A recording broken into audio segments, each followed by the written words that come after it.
ST परिवार के सभी लोगों को मेरा सलाम, नमस्कार, सत श्री अकाल। दोस्तों और साथियों, एक बार फिर मैं आपको ये बताना चाहता हूँ कि अनुभव मित्तल जी जो पीछे 1 अप्रैल को नोएडा पहुँचे थे, यहाँ पर भी तारीख थी उनकी, और एक केस में उनकी जमानत भी हो गई थी, दूसरे केस में उनको दिल्ली नोएडा भी लाया गया था। मैंने आप लोगों को बताया भी था कि आज नोएडा हैं, और उसके बाद उनको फिर लखनऊ वापस ले गए थे। और इस अप्रैल में काफ़ी डेट्स, एक हफ्ते में लगभग रोज़ के हिसाब से कई सारी डेट उनकी लग चुकी हैं, और आज भी डेट है, कल भी थी। लगभग काफ़ी डेटें उनकी कोर्ट में काफ़ी हेयरिंग चल रही हैं बराबर, और आप लोग भी बताते हो कि हाँ जी, हाँ इस तरह से कुछ हो रहा है। तो दोस्तों और साथियों, मैं आपसे बस एक यही अपील कर रहा हूँ, गुजारिश कर रहा हूँ कि बस अब कुछ समय रह गए हैं। बहुत जल्द अनुभव मित्तल जी की हर तरह से जब जांच पूरी हो जाएगी तो उनकी बेल भी बहुत जल्द हो जाएगी, और बेल के बाद जाहिर सी बात है कि जब वो हमारे बीच में आएंगे तो अपने शब्दों से ज़रूर आप लोगों के लिए जो भी अच्छा प्लान होगा, अच्छी बात होगी, वो रखेंगे।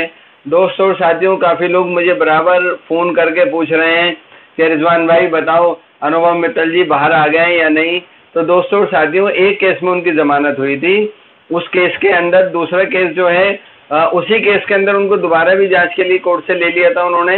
और उस रोज़ मैंने आपको बताया भी था कि 1 अप्रैल में लखनऊ से उनको दिल्ली नोएडा कोर्ट लेकर भी आए थे, और फिर उनको वापस लखनऊ शिफ्ट कर दिया गया था। और इनके वालिद साहब को भी नोएडा में कासना जेल के अंदर ये हैं, उनको भी अरेस्ट कर लिया गया था। तो वो भी आप लोगों को मालूम है कि जैसे उनको कुछ पैसा अनुभव मित्तल जी ने उनके अकाउंट में दिया था कुछ सामान खरीदने के लिए कंपनी का, तो वो भी क्लियर है। लेकिन थोड़ा सा एसटीएफ और ईडी जो भी जांच कर रही है, इसके अंदर अपनी जांच वो डालेंगी, और मुझे पूरी उम्मीद है, जैसे अनुभव मित्तल जी ने खुद भी मुझे बताया था कि एसटी और ईडी को हमारा जो भी प्लान है कंपनी का बहुत अच्छा लगा था।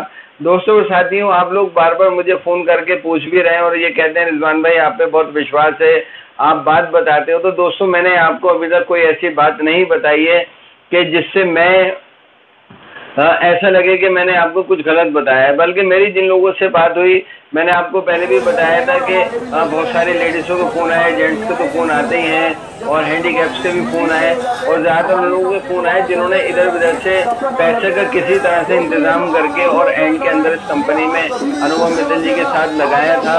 अगर मैं उनसे, मुझे लगता है कि मैं उनसे बात नहीं करता तो वो उससे इतने ज़्यादा डिप्रेशन में थे कि अब 3 साढ़े 3 महीने गुजरने के बाद जब वो मुझे फ़ोन करते हैं तो कहते हैं रिजवान भाई अब हमें बहुत ज़्यादा सुकून है, हम अपने काम में भी लग गए हैं, और छोटा मोटा कारोबार भी हमने नया शुरू करा है, और उसके अंदर हमारी रोजी रोटी चल रही है। जो उनके साथ के लोग थे, जो उनको पैसे जिनसे लिया था, मैंने सब लोगों को बार बार बताया कि अगर आपने किसी से पैसे लिया है तो उनका पैसा वापस करना चाहिए, चाहे आप उनका 10 रुपये करके, 100 रुपये करके, 50 रुपये करके ही वापस करो, क्योंकि पैसे आपने लिए हैं, आपकी जिम्मेदारी बनती है, आपको पैसा लौटाना है।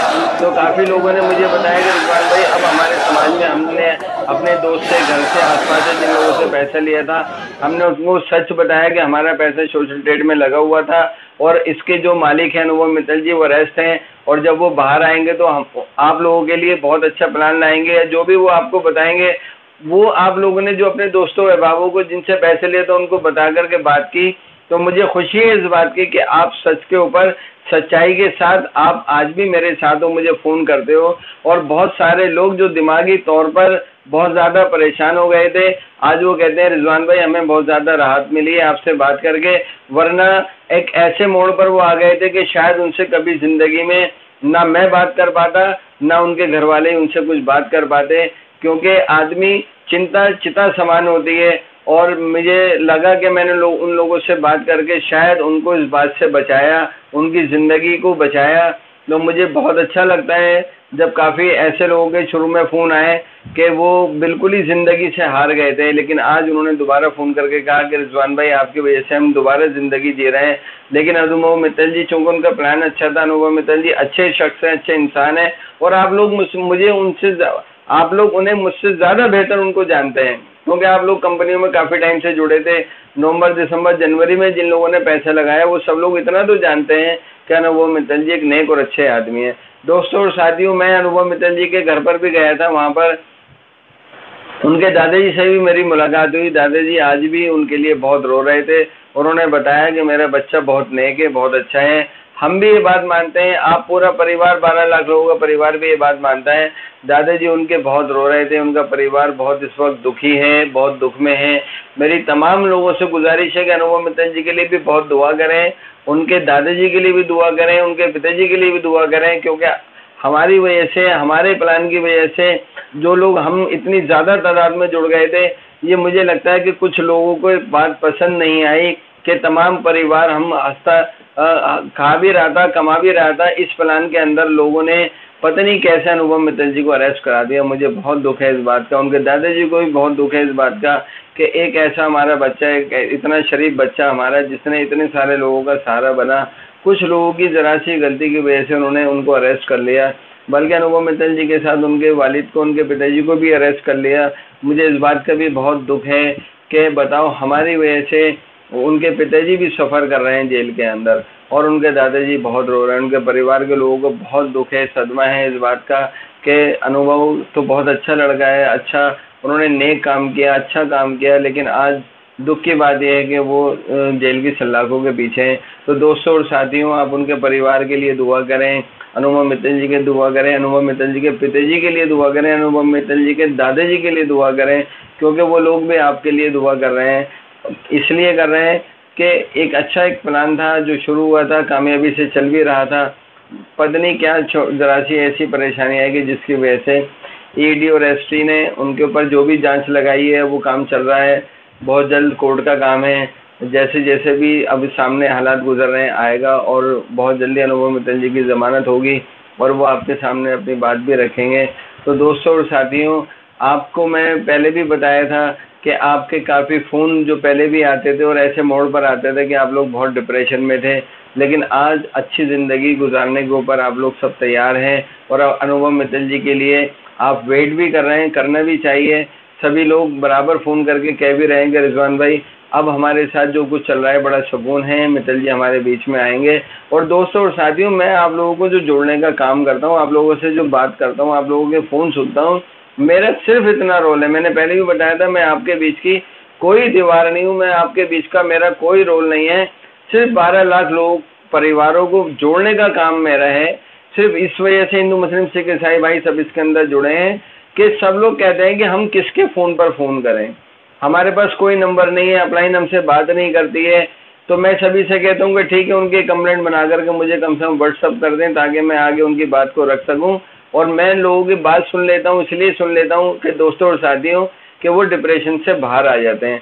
अगर कुछ लोग कहते हैं कि रिजवान भाई आप फ़ोन सुन लेते हो, आपकी पूरी जिम्मेदारी बनती है, तो दोस्तों और साथियों, हाँ मैं कहता हूँ कि मेरी जिम्मेदारी, अगर फ़ोन सुनने के बाद किसी को मेरे बातों से सुकून मिलता है, मेरे अल्फाजों से सुकून मिलता है, मेरी बात करके सुकून मिलता है, और वो अपनी चिंता से निकल के, अपनी चिता से निकल करके आज खुश है, तो मैं उसके लिए कहता हूँ कि हाँ मैं जिम्मेदार हूँ। मैं आज भी 100-200 फ़ोन नहीं, 500-1000 फ़ोन सुनने के लिए तैयार हूँ जो मुझे आते हैं। मैं सफ़र में भी सुन लेता हूँ, रास्ते में, कारोबार करते में, मेरा भी छोटा सा कारोबार है, मैं उसमें रहते हुए सब लोगों को सपोर्ट इसलिए कर रहा हूँ कि सब लोग जुड़े रहें, बने रहें। आपकी आवाज़, आप लोग कहते हैं कि आप लखनऊ के सीएम आदित्यनाथ योगी साहब तक भी पहुंचाना चाहते हैं, तो मैं कहता हूं जब लोग जुड़े रहेंगे जब ही तो अपनी आवाज़ को पहुंचाएंगे। जब एक वक्त ऐसा आएगा कि आप लोगों की ज़रूरत पड़ेगी, तो आप लोग कम से कम जुड़े हुए तो हैं। आप लोग प्राइम मिनिस्टर साहब तक अपनी आवाज़ पहुँचाना चाहते हैं, तो ये आवाज़ जब भी तो पहुँचा पाएंगे जब आप सब लोग जुड़े हुए हैं। अगर आप अदरवाइज कहते हैं हम 3000, 4000, 5000 किलोमीटर दूर बैठे हैं रिजवान भाई, हम कैसे, अगर आपका नंबर नहीं होता तो हम आपसे नहीं जुड़ पाते। हम सब लोग जो आपसे जुड़े हैं, हमारा भी मकसद यही है कि जब भी हमारी ज़रूरत पड़ेगी सब लोग इकट्ठे होकर के एक साथ अपनी बात को जहां भी रखना पड़ेगा। और उस बात के लिए मैं आप लोगों को बता दूं कि मैं अनुभव मित्तल जी जब भी कभी कोई मुझे आदेश करेंगे, मैं उनसे एक बार ज़रूर मिलूंगा। वो मुझसे आदेश करेंगे तो पूरे परिवार को हम जोड़ेंगे और पूरे परिवार को एक जगह इकट्ठा करके जो भी हमें आदेश मिलेगा हम उस काम को करने के लिए तैयार रहेंगे। मैं खुद मोहम्मद रिजवान इस बात के लिए तैयार रहूँगा। मैंने पहले भी कहा था कि मेरे खून के एक एक बूंद, एक एक कतरा आपके लिए मैं बहा दूंगा। तो दोस्तों साथियों, आप बने रहेंगे, आप जुड़े रहेंगे, आप एक दूसरे ऊपर एतमाद करेंगे, फेथ करेंगे, भरोसा करेंगे, तभी इस काम को, इस मिशन को हम जीत पाएंगे। अदरवाइज अलग अलग लोग हो गए, अपनी अपनी राह पे चल दिए, तो फिर कैसे बात बनेगी, कैसे कोई आकर के उनके लिए कोई काम करेगा, कैसे उनको लोगों को ढूंढ कर लाएगा। इसलिए सब लोग बने रहें अपने शहरों में, अपने इलाकों में 10-20, 50, 100, 200 लोग जो एक दूसरे को जानते हैं, उनका फ़ोन नंबर, एड्रेस सब अपने पास रखें। जब भी ज़रूरत पड़ेगी आपको बता दिया जाएगा। 21 मई के लिए व्हाट्सएप पे लोग मुझे फ़ोन करके बता रहे हैं कि रिजवान भाई एक मैसेज चल रहा है कि 21 मई को जंतर मंतर पे लोगों को इकट्ठा होना है। तो दोस्तों साथियों, गर्मी का मौसम है, मुझे नहीं मालूम कि ये मैसेज इस बार फिर किसने डाल दिया, क्योंकि पहले 23 अप्रैल का चूँकि दिल्ली के अंदर इलेक्शन था तब भी किसी ने डाल दिया था। मैंने लोगों से अपील की थी कि ना आए, क्योंकि गर्मी का मौसम है और लोग यहाँ पर आकर के किस हाल में जिएंगे, कैसे सारे दिन गुजारेंगे। तो लोग नहीं आए थे क्योंकि दिल्ली के अंदर इलेक्शन था। लोगों ने मेरी अपील को सुना, मैं उनका बहुत शुक्रगुजार हूँ। लेकिन अगर अभी लोग कह रहे हैं कि हम 21 तारीख को जंतर मंतर पे आएंगे, तो वो उनसे पूछें जिन्होंने उनको बुलाने के लिए ये अपील व्हाट्सएप या फेसबुक पर डाली है।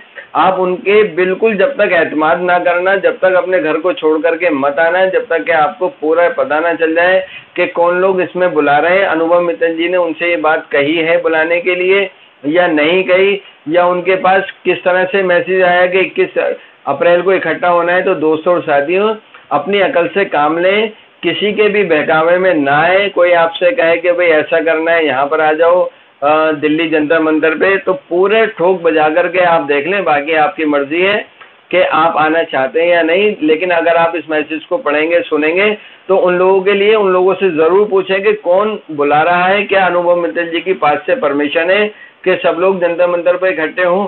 तो पूरी जांच पड़ताल करने के बाद अपने घर से निकलें, क्योंकि जब आपकी ज़रूरत पड़ेगी तब मैं आपसे अपील करूंगा, आप लोगों को उस वक्त ज़रूर आना पड़ेगा। और मुझे तो लगता है कि बहुत खुशी का मौका आएगा जब अनुभव मित्तल जी आपके बीच में रिहा होकर के बाकायदा अपने घर पर पहुंच जाएंगे, तब आपको बुलाया जाए। लेकिन इससे पहले अगर कोई कहता है और वो ये भी दिखाते हैं परमिशन के, देखो अनुभव मित्तल जी ने हमें बताया है या हमने जंतर मंतर पे परमिशन ली है, तो बराए मेहरबानी तभी आप घर छोड़ करके निकलें। और मेरी उन लोगों से भी बहुत गुजारिश है जो मेरा ये वीडियो देख रहे हैं, जिन लोगों ने जंतर मंतर पे लोगों को बुलाने की अपील की है, कि वो मुझे भी बराए मेहरबानी कम से कम मुझे तो बता दें कि आप किससे परमिशन लेकर आए हैं और जंतर मंतर की परमिशन आपने कहाँ ली है। ये मुझे ज़रूर बता दें वो लोग जिन्होंने लोगों को बुलाने के लिए व्हाट्सएप पे मैसेज डाला है। बराए मेहरबानी लोगों को परेशान ना करें, क्योंकि कुछ हो सकता है कि अगर हमारी तरफ से जो लोग ये न्यूज़ डाल रहे हैं कि भाई जंतर मंतर पर, उनकी तरफ से अगर कोई गलती हो गई तो इसका भुगतान कौन करेगा। इस बात को ज़रूर ध्यान रखें कि आपकी छोटी सी गलती ज़्यादा नुकसान दे देगी सोशल परिवार के लोगों को। इसलिए बराए मेहरबानी अगर दिल्ली जंतर मंतर पे पहुंचे तो बहुत सोच समझ करके पहुंचे। कौन लोग उनको बुला रहे हैं वो गलत न्यूज़ तो नहीं दे रहे, कहीं उनको नुकसान पहुंचाने के लिए कोई काम तो नहीं कर रहे हैं। एक बात। दूसरी बात, सीएम साहब आदित्यनाथ योगी से मिलने के लिए लोग बार बार कह रहे हैं कि उनसे मिला जाए या उनको 1000 ट्वीट किए जाएं। तो मैं आप लोगों से, सब परिवार के लोगों से गुजारिश करता हूं कि जो भी लोग आपसे बात कहते हैं बहुत सोच समझ करके अपने साथ एक फैसला करके सोचें कि ये काम आपको करना है या नहीं करना है। अपनी ताकत को बनाए रखें। अपनी ताकत को बनाए रखेंगे तो बहुत जल्द हम इस ताकत का सही इस्तेमाल करेंगे। 12 लाख लोगों की ताकत, दोस्तों और साथियों, परिवार की ताकत बहुत बड़ी होती है। इसको संभाल के रखें, तब तक के लिए संभाल के रखें जब तक हमें कोई आदेश नहीं मिलता या हम सब लोग कम से कम एक बार खुद एक आदमी मिल करके नहीं बैठ जाता, इस पर कोई डिसीजन नहीं आ जाता। इसलिए दोस्तों और साथियों, मेरी आपसे गुजारिश है कि अपने दिमाग का इस्तेमाल करें, परिवार को जोड़ने का काम करें और एक दूसरे से जब तक आपको बिल्कुल यकीन ना हो जाए कोई भी ऐसा कदम ना उठाएं जो परिवार के लिए नुकसानदेह हो। बहुत शुक्रिया। खुदा हाफिज। जय हिंद, जय भारत।